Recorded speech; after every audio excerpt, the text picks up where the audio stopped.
Hi friends, இன்னைக்கு ரொம்ப சிம்பிளான சூப்பரான சிக்கன் கிரேவி செய்யலாமா? நான் அதுக்கு ஒரு 3 தக்காளி, ஒரு 5 முந்திரி பருப்பு, 2 வரமிளகாய் சேர்த்து நல்லா அரைச்சிட்டு வந்துட்டேன். இப்போ ஒரு கடாயில் எண்ணெய் சேர்த்துட்டு பட்டை, கிராம்பு, சோம்பு எல்லாமே சேர்த்துக்கிட்டேன். இப்போ இதில் 3 பெரிய வெங்காயத்தை நீல வாக்கில் கட் பண்ணி சேர்த்துக்கிட்டேன். வெங்காயத்தை கூடவே ஒரு பச்சை மிளகாய், கொஞ்சம் உப்பு சேர்த்து நல்லா வெங்காயத்தை வதக்கி விட்டுக்கிட்டேன். இப்போ இது கூட ஒரு ஸ்பூன் அளவுக்கு இஞ்சி பூண்டு பேஸ்ட்டு சேர்த்து நல்லா பச்சை வாசனை போகிற வரைக்கும் வதக்கி விட்டுக்கிட்டேன்.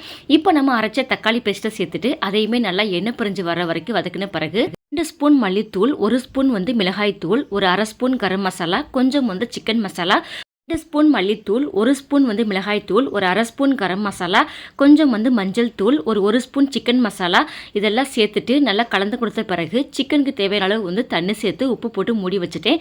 ஓப்பன் பண்ணி பார்க்கலாமா? நல்லா சிக்கன் வெந்து எண்ணெய் பிரிஞ்சு வந்திருக்கு. கடைசியாக கொஞ்சம் பெப்பர் தூள், கொத்தமல்லி தூவி இறக்கிட்டேன். சூப்பரான சிக்கன் கிரேவி ரெடி.